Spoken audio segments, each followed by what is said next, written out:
If you look at democratic cities, they are terribly run. They have incredibly high taxes. It is impossible to build, so the cost of housing. Let me finish. Okay. Cost of housing is crazy in places like New York and Chicago. If you look at democratic states, you go look at New York versus Florida. Okay, roughly the same population. The budget of New York State is twice that of Florida. What are they have? The streets paved with gold? I live in New York. I pay the highest taxes in New York. You get nothing for it. And I think that is the image people have of the Democratic Party. Lots of taxes, lots of regulation, but nothing gets done. And I think I live in LA.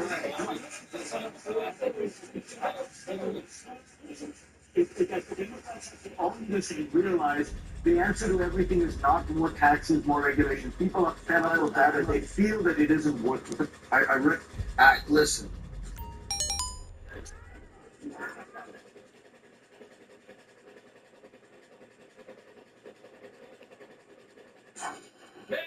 I hate to say it, but they hit the nail on the head. They hit the nail on the head. Basically the same population in New York and in Florida, but yet the budget is doubled in New York, but there's more people moving out of New York and going to Florida, where the budget is half of what it is in New York, and yet New York is a lot worse. It is not just the cold weather, okay? That's not what it is, all right? It's the way this thing is run. Simple and plain. Same thing with California. Look at California. So many people leaving. So many people leaving. And California is a beautiful state. That's a wonderful place. It's kind of basically been destroyed at this point. There's still some bright spots, right? There's still some bright spots. But yeah, man, they definitely hit the nail on the head with that. And so Robert Mankiewicz went on another show as well. He basically said the exact same thing. And Robert Mankiewicz was kind of doing what Gavin Newsom is attempting to do. I think Gavin Newsom is a bit disingenuous.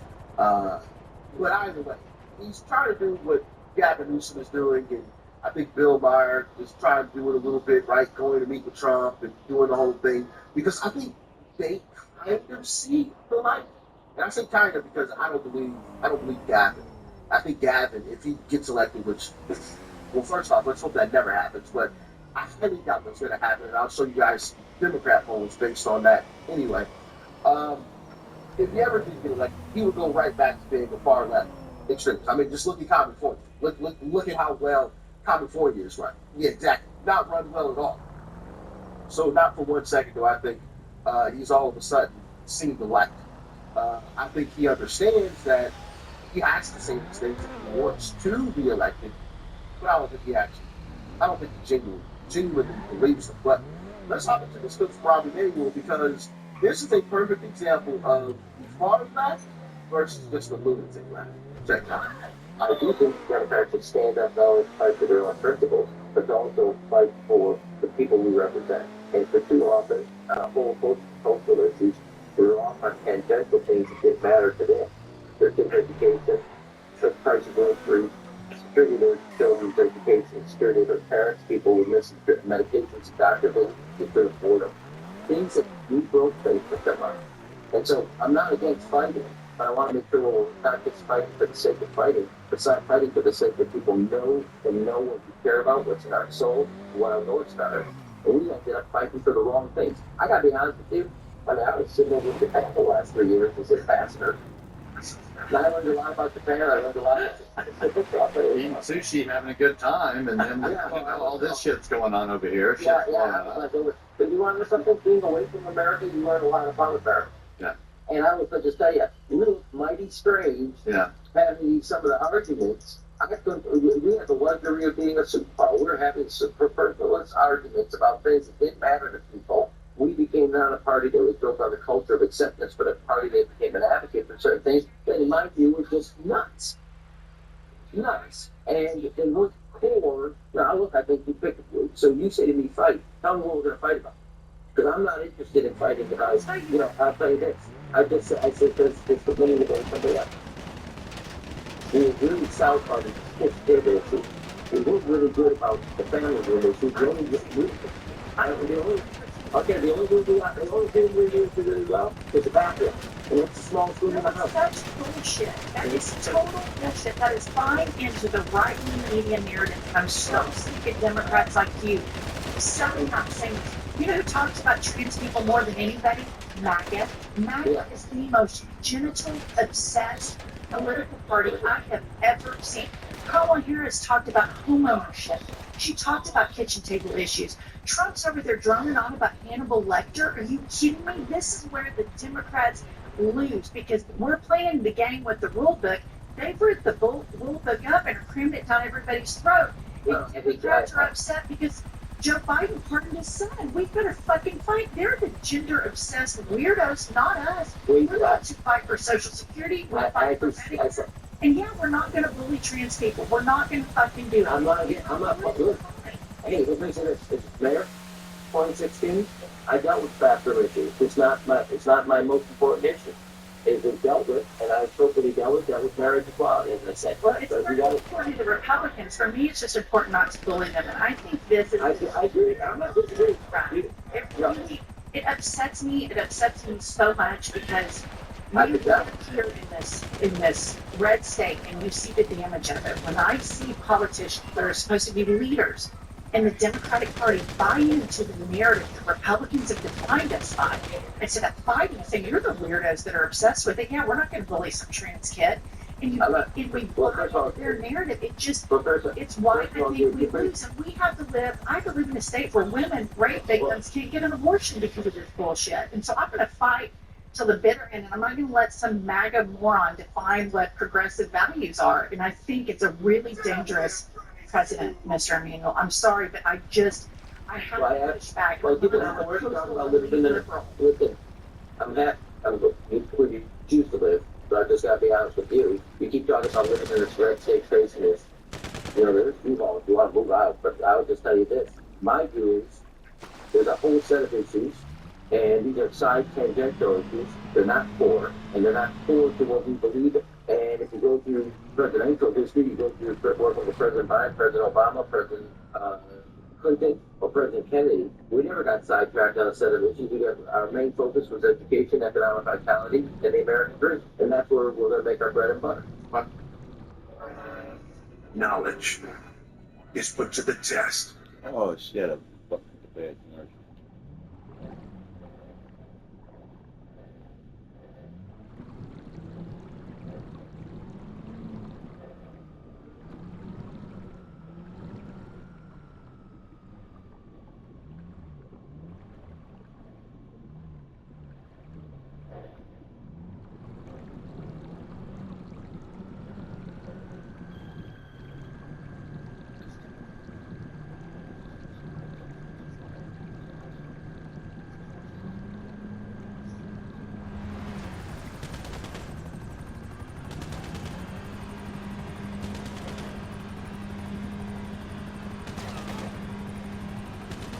See what I mean? The ball got first, the minutes is left. Oh, yes, don't let violence. You gotta love it, right? You gotta love it. I'll be the back of popcorn at this point, man. I'll be sit back and enjoy the show. Listen, Raul Emanuel was partially correct. Partially correct. The only thing is, well, one of the things is, this is the party that he helped create. He and all of us, the Democrats, are responsible for people like what you just saw in that young lady thing.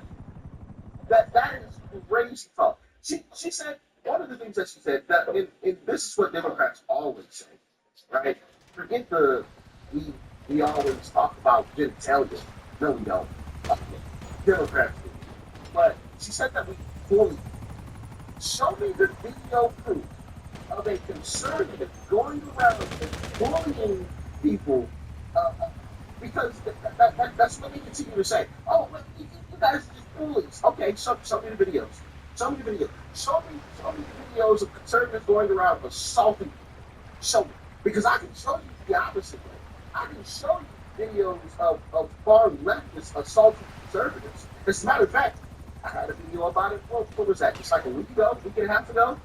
Right here on the channel. Now, I obviously couldn't show you the violence, but there was an incident that I put in a YouTube video just a week and a half ago, 2 weeks ago.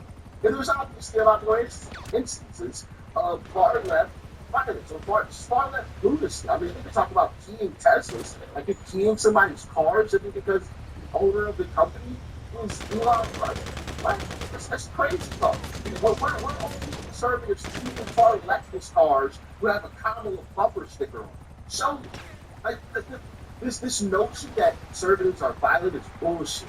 Now that's the BS part about it, right? She said this nuance of the nonsense is lying about conservatives being violent and being bullies.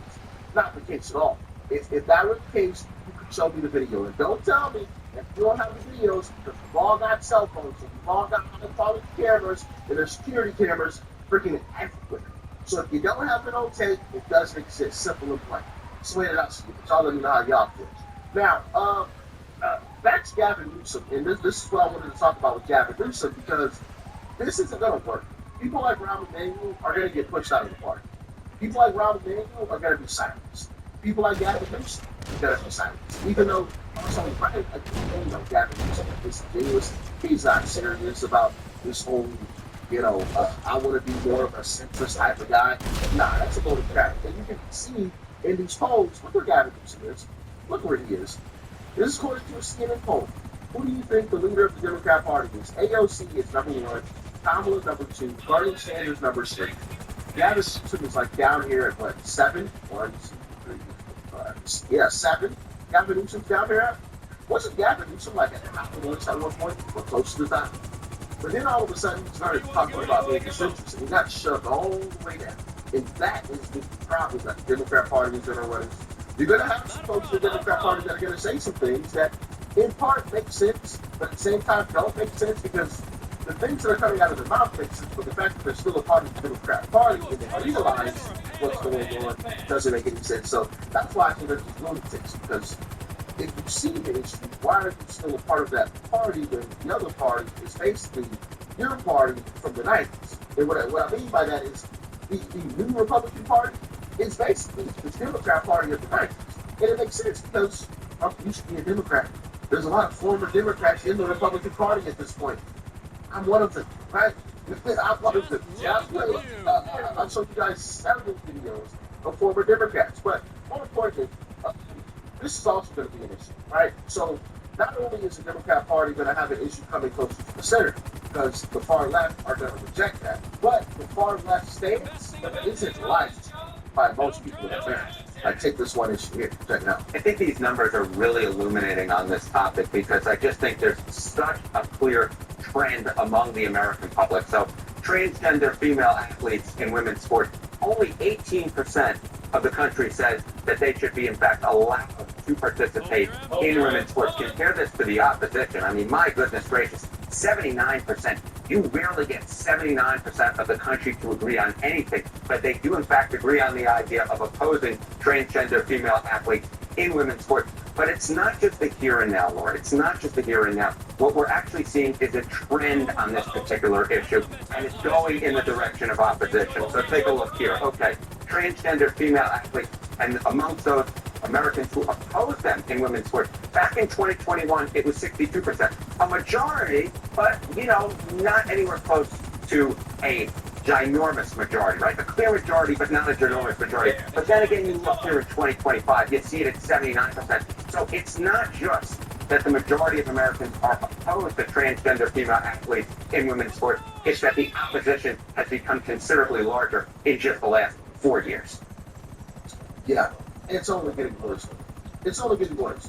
So I don't see any way they possibly come out of this before 28. I just don't see it.